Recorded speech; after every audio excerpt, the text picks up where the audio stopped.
Hello.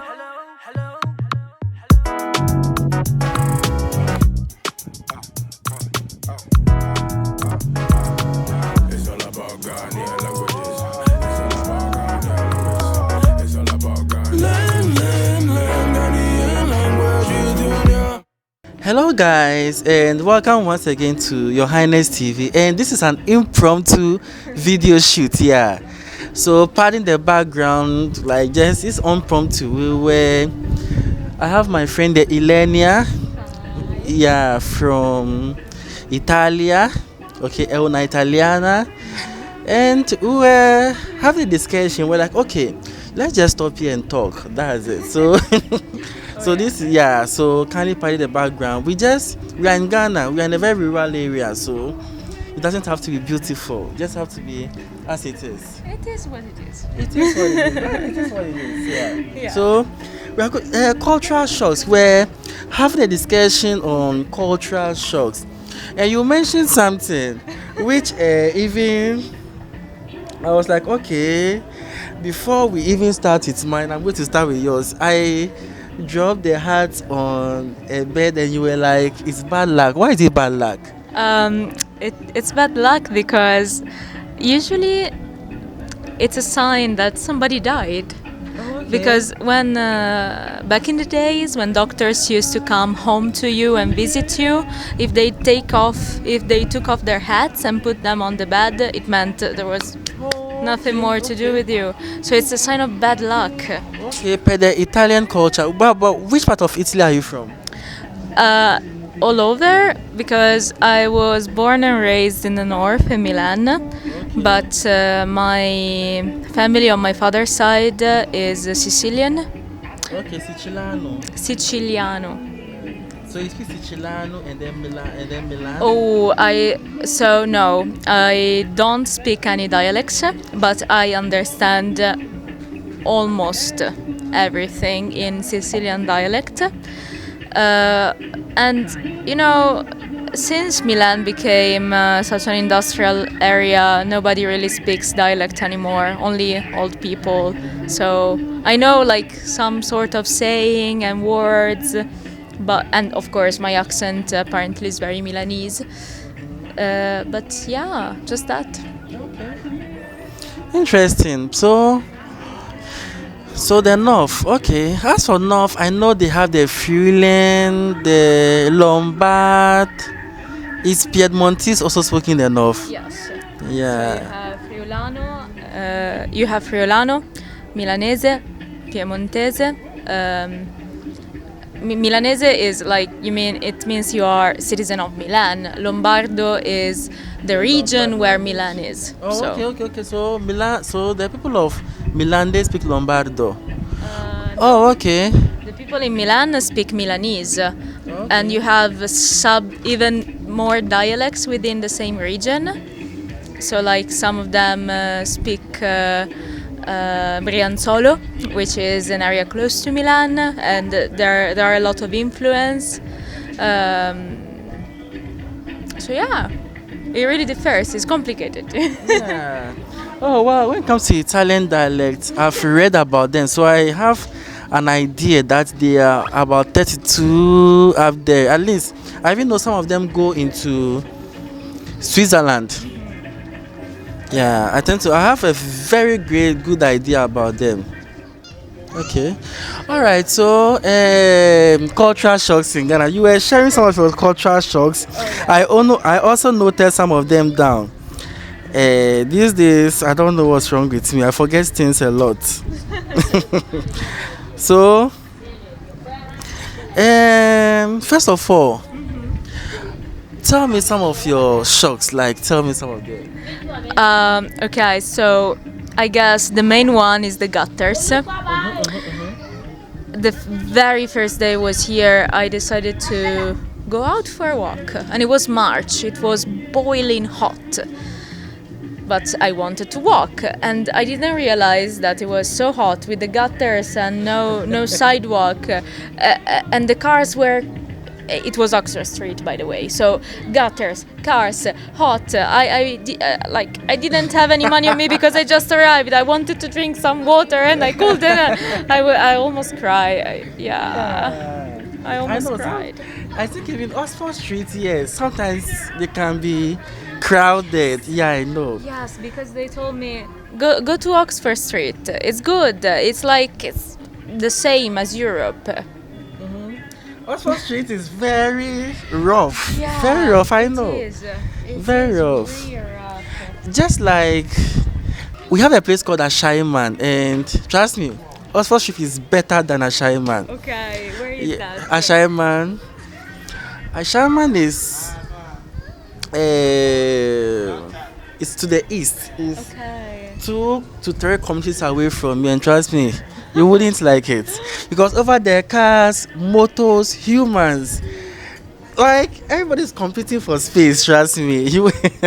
Oh, but I feel like when like living in Accra is like being in a video game, and I need to gain experience points to go to new parts of the city, especially because I'm a woman alone, and so it's very weird. Sometimes it's tiring, but it's beautiful as well. Okay, so I want to bring in something. In Ghana, the use of please, we use please in everything. Have you noticed that Oh yet? yes, it's something that I find extremely weird, and especially I noticed that younger people do it to me as a way maybe to show respect because I'm older, and it's frustrating to me because they look so humble and shy, Yeah. and I'm like, speak up, and then I started to do the same thing. Yes. So over here, please, we use the please a lot. We believe that you always have to say please to anyone older than, even if the person is 1 year older than you, you have to always use please for the person. So the local language, Gan will say oh fine, Chi will say me pao chel, the latter will say me ponkoto, the Siemens will say mpo chele, the Nyins will say mpo kele. Like everybody uses the please. Okay, it's something cultural. Yeah, but then the please itself, we have grades of please. We have the please for politeness, and we have the please to show disrespect. Yeah, so let's say people of Equiapem or even the Gans, if they want to insult you, they can be like, "Mpocho ya briapa, please, you are an animal." Yeah, to insult you has to add please. That's the Equiapem. Even the Gans was like, "Oh, fanoluwa, minkpa bofai." She Oluwa, you would say please first, then the insult follows. Yeah, a cultural shock, right? This is so interesting. I'll start to do that. Yeah. They do that, we do that. And we have this taflache. Both, everybody is sataflache, then the trees will say sebi taflache. It's a way to say excuse me to say. Yeah, Is so it like sorry, not sorry? yes, he's going to insult you, but he wants to show respect before he or she insults you.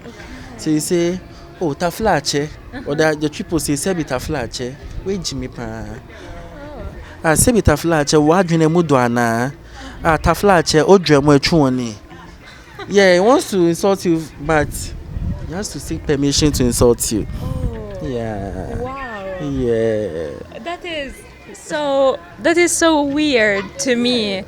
Where usually, like in Italy, if you want to insult somebody, you just go for it. You have instances where you can go for it. You have instances where you need to say please first, and that one really hurts. Like you feel that one more than where the please doesn't come in. Okay. So where someone, oh, please come. Then sometimes when someone say, please, like trying to tell you that be careful. It's the same please, but please. Then the person is warning you. Okay. Yeah. So it's the same please, but based on the context, you know whether it is a warning or. So our use of please is, you need to something that needs to be studied. Okay, but we have that in Italian as well. Like not the same. We use per favore. Per favore means please. So I can tell you, per favore, pass me the water bottle.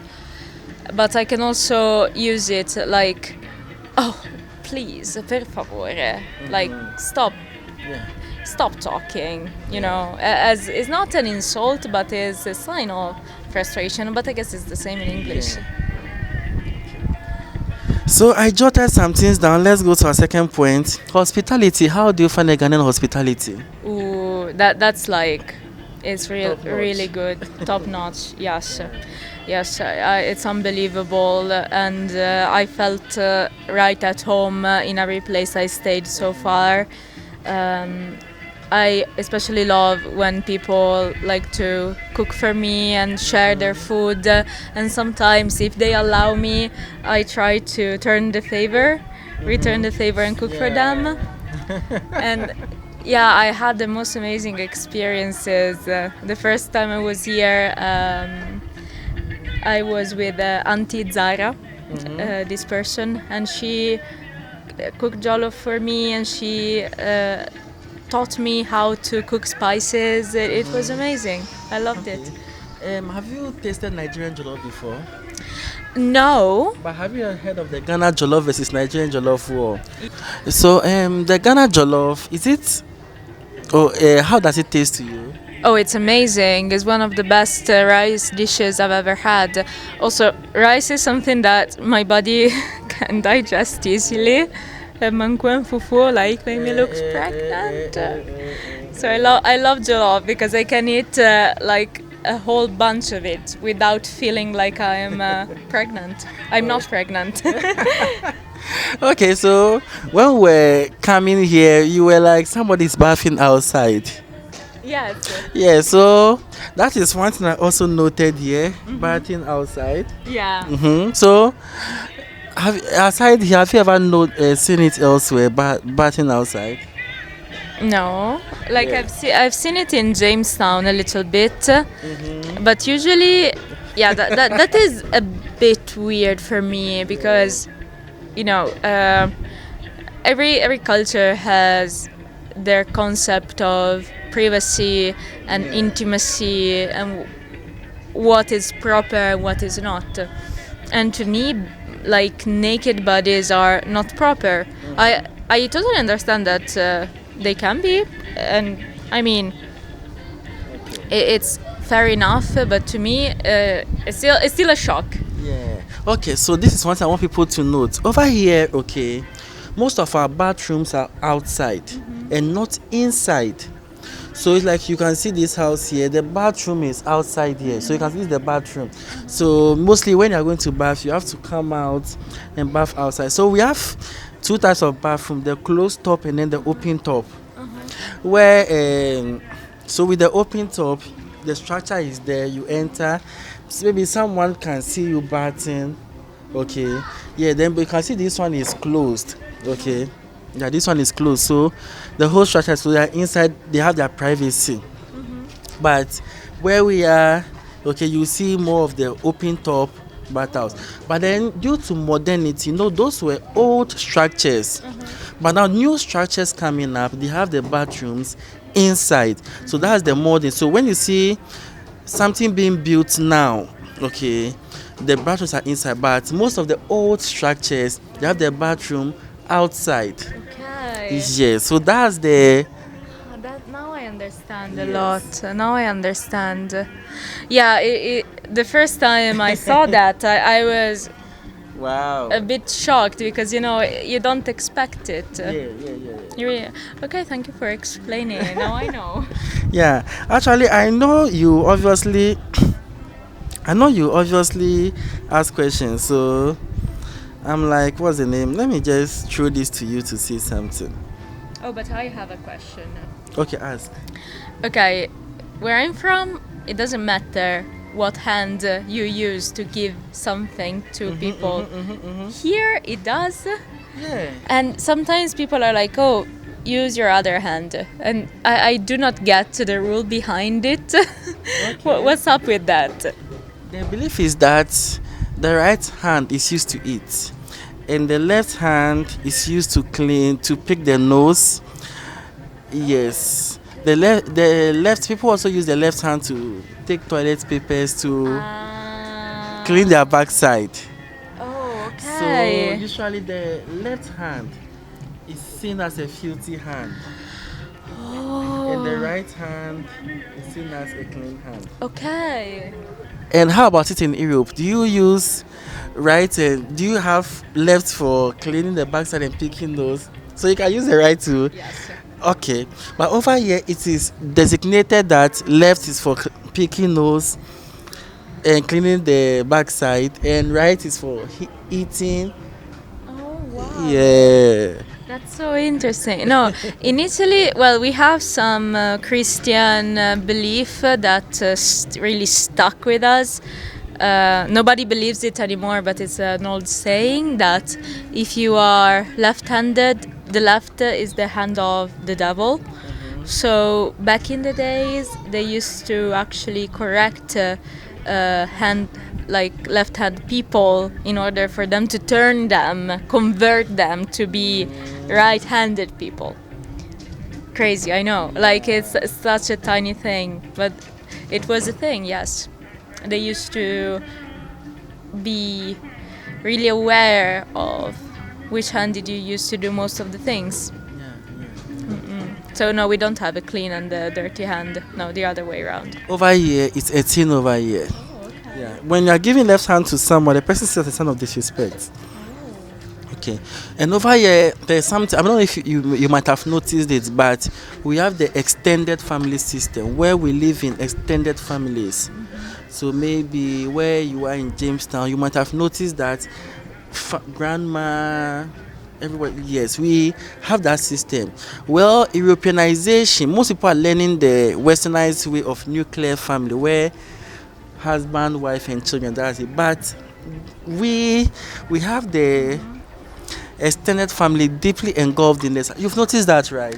Oh yes, I did notice that in the place I'm staying in Jamestown, and you know, being an anthropologist, I had my fun trying to draw the genogram of the person I stay with, and yeah, that took a very long time, and it's not complete yet, it's been a month. I'm working on it. I will never finish it. Yeah. Even where we are even it's also extended family. Yeah. Okay. But I must say, things are not that different in Italy. Well, they are now for sure. We have the nuclear family, so a family that is mom, dad, one, two, maximum 3 or 4 nuclear family with mom, dad, and maximum 4 kids. But once again, before the state arrived in Italy, before the unity of Italy, before a lot of things like bureaucracy, biomedicine, etc., started to really grasp Italian territories, we used to live in extended families as well, that have many differences, but we used to live in big families as well. You can even see that most Mexicans and Spaniards, they also have this extended family system. Okay, yeah. And moreover, Italians and Spaniards, Latin, so the same culture. Yeah. Okay. Yeah, the same culture. And you know one advantage about the extended family system? The whole family is living together. So help. Grandma can help you. Grandma is transferring her knowledge to you. Grandpa is transferring his knowledge. It's like there is exchange of knowledge, and there is help where you need help. If your mom can't help, grandma can help, uncle can help, auntie can help. Like the help factor can't be underplayed. Yes. Oh, let me tell you, the biggest cultural shock for me is how everybody wants to have kids. Children. What? Like in Italy, in Europe, in the children in this economy, you cannot afford them. No. So yeah, our natality rates are so low, and I don't get like with this rush to have so many children. Well, I guess it's a welfare thing. Yeah, and like culture, another culture. So, okay. You know, you people say do this, buon appetito, right? So in your culture, maybe you serve me, and then you serve yourself, and then we all eat. We say buon appetito or cheers or prosto. Over here, when I'm eating the same bowl, I would invite you to come and dip your hands into that same bowl and eat with me. So we don't say buon appetito or prosto. We say you are invited to come and eat with me. So the bowl, the food, then we are eating from the same bowl. Oh, okay. Yeah, like how lovers will be eating from the same plate.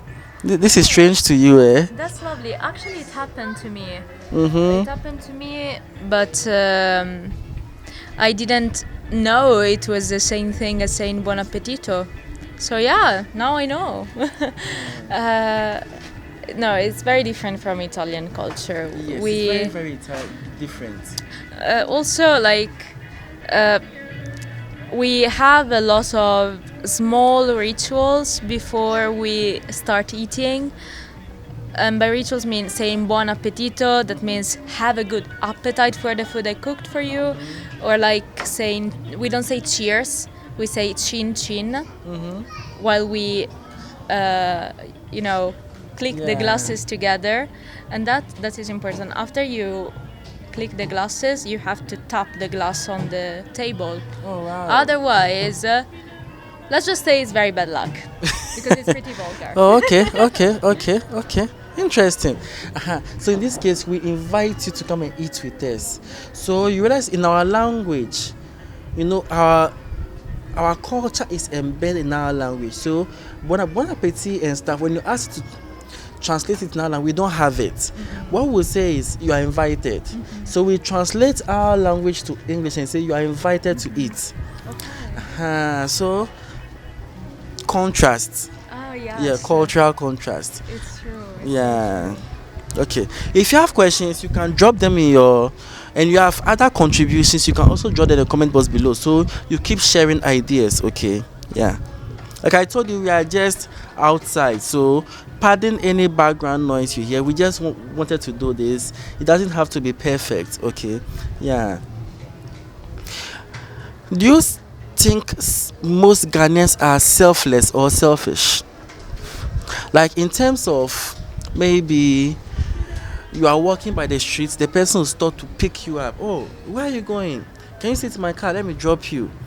If maybe you fall down, will people come and help you? In terms of how do you see the Ghanaian lifestyle? Okay. No. Yes. A little story. Yeah. The very first day I came back to Ghana, I lost my computer in the back seat of a taxi going from the airport to the place I'm staying. And I was desperate. Also, we had a little argument with the driver because we agreed on a price and the price wasn't right. I don't know. It was all very aggressive on his part. I was trying to be nice. So I left my laptop with my entire work in there, and I felt like, oh my God, I'm gonna die. And I ran back to the airport and I found this taxi driver, shout out to Mr. Dominic, and 2 days later, he found it. Just like that, having only a vague description of the car and the guy driving. He found it for me. He didn't even ask for money in return. It was just so kind. He basically saved my career. Lovely. So yes, I think people here are so trustworthy, so nice, so kind. Well, of course, bad people are everywhere, but in Italy, something this lucky would have never happened to me. Never.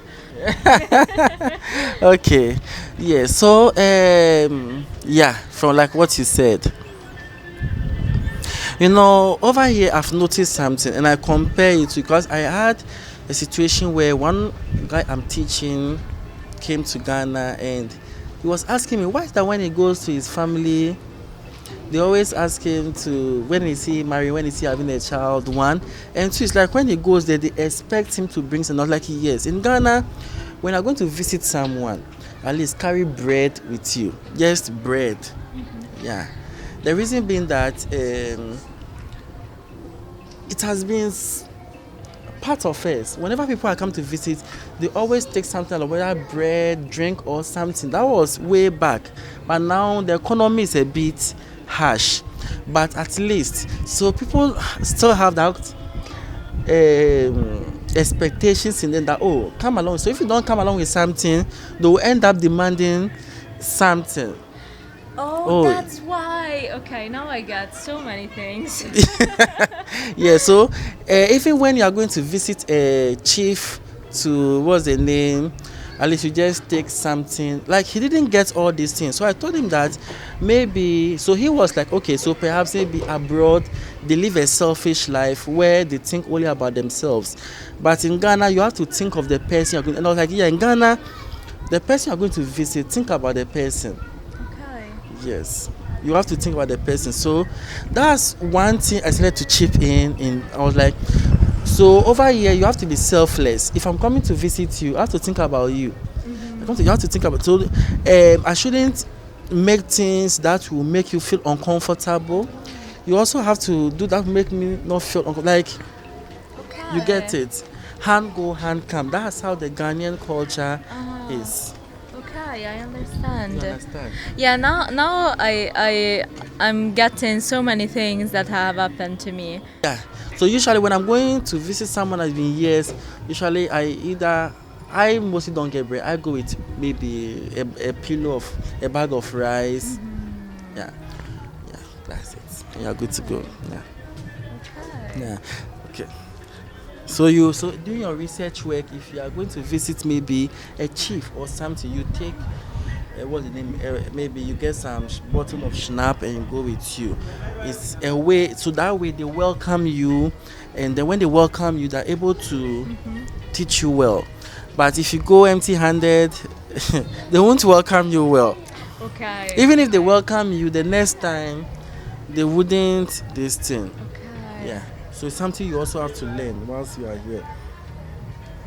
Okay.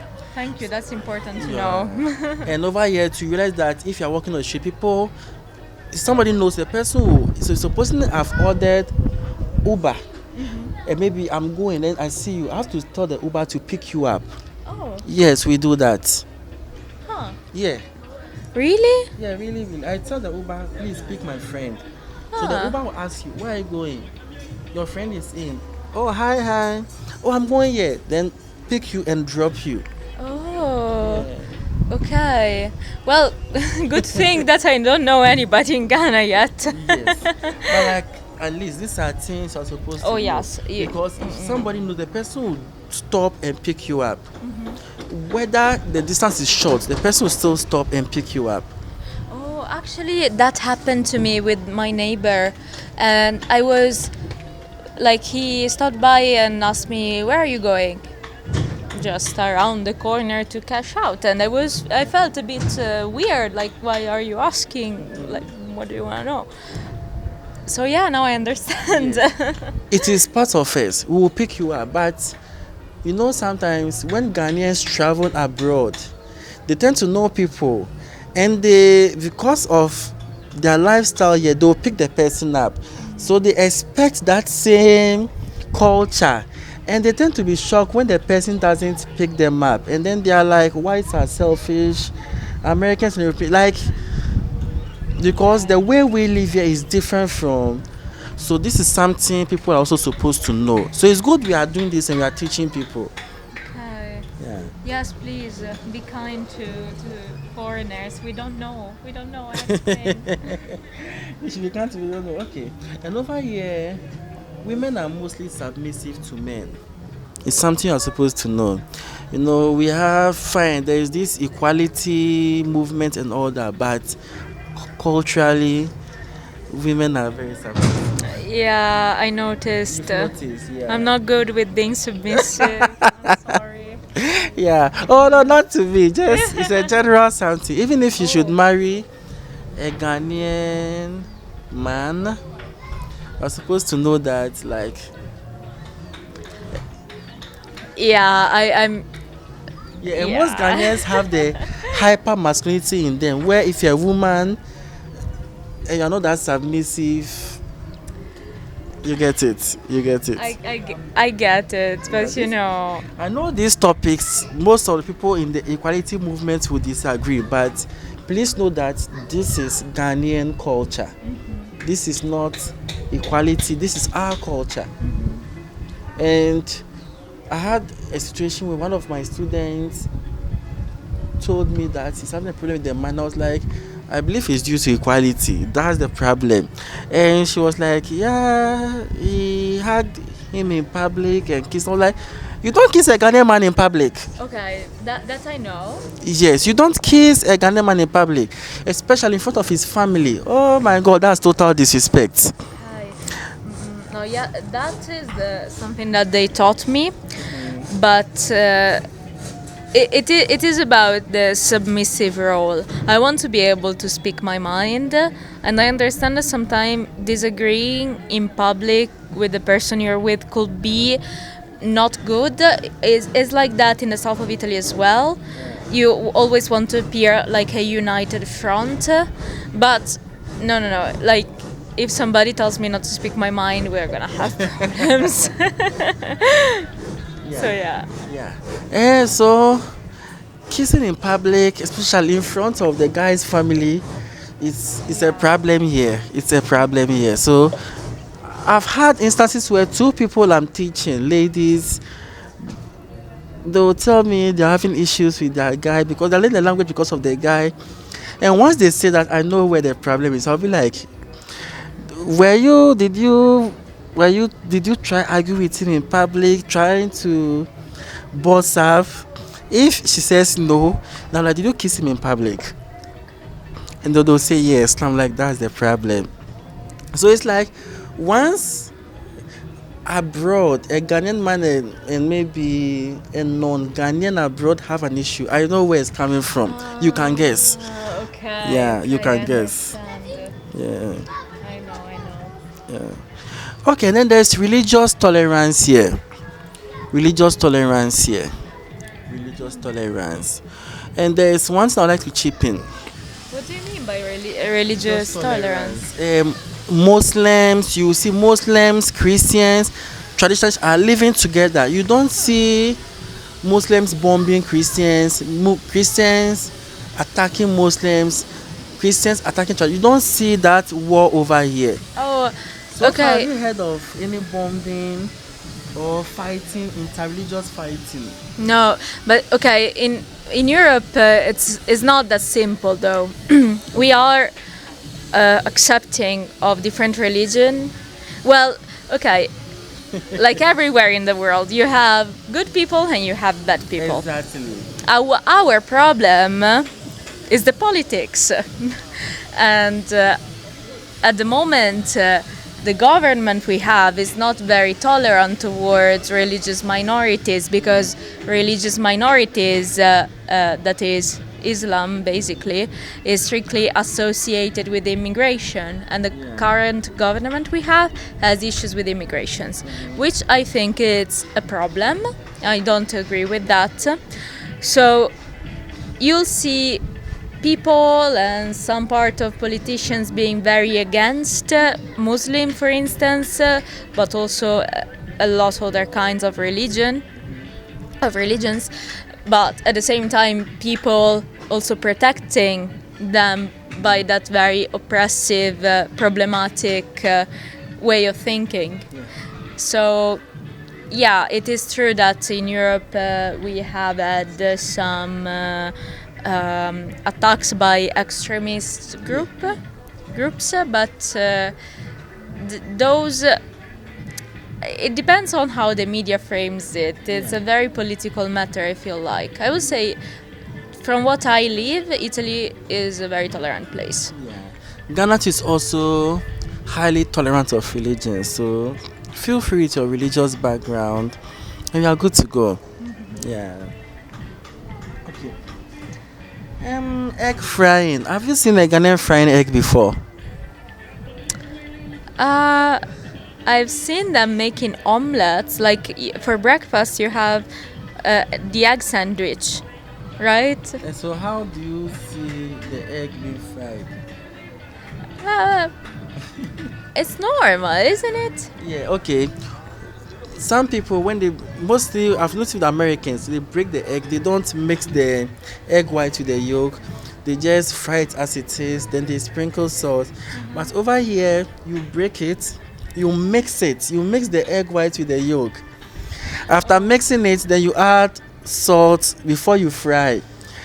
And most people would not like the American style where they just break it in the fire. No. But I don't like that as well. I only eat eggs Ghanaian style, Okay. but okay, we call it frittata. Okay. Frittata. Basically it's an omelette where you do just the way you described it. But for us, it's not breakfast. That's like something you have for lunch or dinner. Okay, it can be breakfast, it can be lunch, it can be dinner. Oh, okay. Good to Egg. know. Yeah, egg for egg, and then egg is a delicacy here. Breakfast, lunch, supper, egg. So maybe bread with cocoa drink and egg. Maybe afternoon, this and egg. And then even sometimes you can boil the egg, cut it, and then put the pepper inside. You've seen it, right? Oh, yes. Woblo keshito, you've seen it. Oh, yes, I've seen it. I can handle it. I can handle You love it. it? I like it. Okay. And so we have our last cultural tip. So let's talk about cooking of food. So far you've even seen my cooking today. So Ghanaians, do you think we cook it medium rare, or we cook it very well? We cook it extremely well. Oh, you really cook your food. Like that chicken you made today, it couldn't have been more cooked. It was cooked to perfection. It was also really tasty. But no, like I come from a place where you don't even wash your chicken before cooking it. You just slam it in the pan. Well, some people do wash it. But you slam it in the pan and it's done. This double cooking I saw you do today. Yeah, I know, right?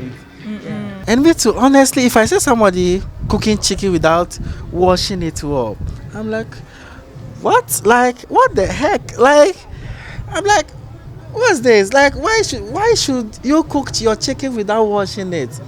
Like, it is what it is. It is what it is, but I think it's really good.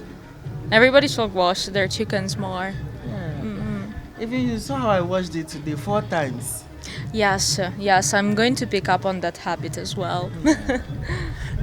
Yes, intercultural learning. There are some things also we also learn from. For example, I also learn this teaching style where you have to be patient with the person, how you structured your lessons, A1, A2, B1, B2. I learned that, and that's the method I'm using on this channel. So I'm also picking up styles from the European teaching framework. And then there are some things too, we also have it, then people can also pick up from it. So learning is... Yeah, it goes both ways. Yes, it goes both ways. You learn from me, I learn from you. It's true. Yeah. Also, I think when it comes to a lot of cultural bits and pieces, if you really think about it, there is a big difference, but it's not that wide. It's something that you can easily cross, at least for me.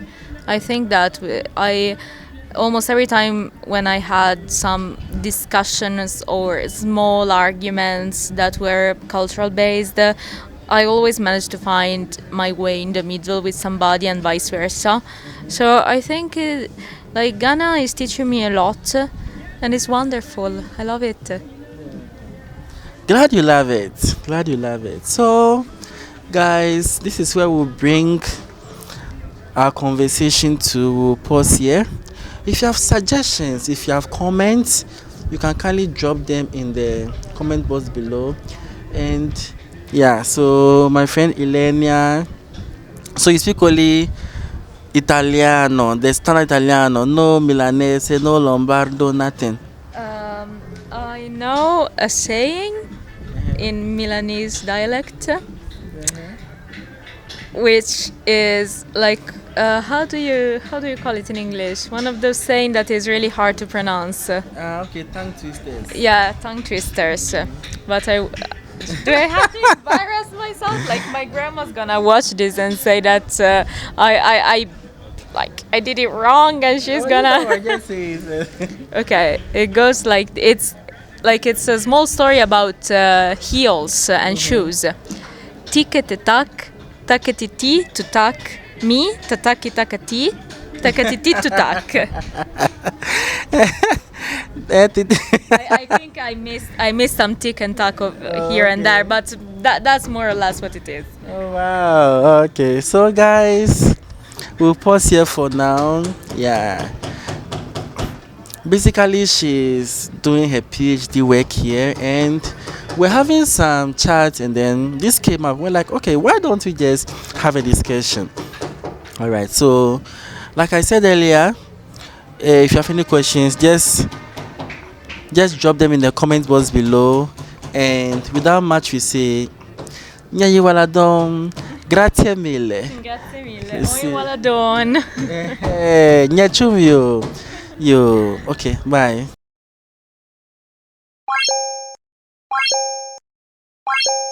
It's Genesis on the beat.